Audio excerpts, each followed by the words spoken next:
4 দিনের সরকারি সফরে চীনের রাজধানী বেইজিংয়ে পৌঁছেছেন প্রধানমন্ত্রী শেখ হাসিনা। দেশটির রাষ্ট্রীয় আমন্ত্রণে শেখ হাসিনার এই সফর। বাংলাদেশের প্রত্যাশা এই সফর দুই দেশের মধ্যকার সম্পর্ককে কৌশলগত অংশীদারত্ব থেকে কৌশলগত বিস্তৃত সহযোগিতা অংশীদারত্বে উন্নীত করবে। শুধু ভূ রাজনীতি নয়, অর্থনৈতিক কারণেও চীনের সঙ্গে বন্ধুত্বপূর্ণ সম্পর্কে আগ্রহী বাংলাদেশ। আর এ কারণেই প্রধানমন্ত্রী শেখ হাসিনার চীন সফরকে দেখা হচ্ছে গুরুত্বের সঙ্গে। এ সফরে মূল অগ্রাধিকার বাংলাদেশের উন্নয়ন।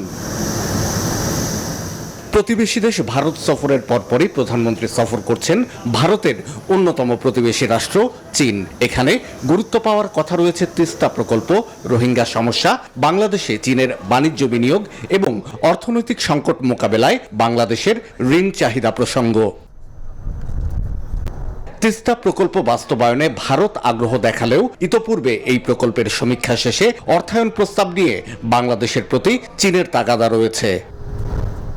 প্রধানমন্ত্রীর এই সফরে চীনের পক্ষ থেকে বাংলাদেশকে $500 কোটি ঋণ দেওয়ার বিষয়ে ঘোষণা আসতে পারে।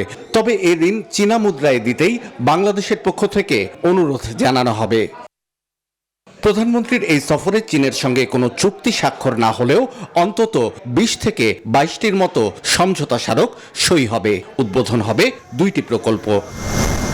শাহ আলী জয়, নিউজ 24, ঢাকা।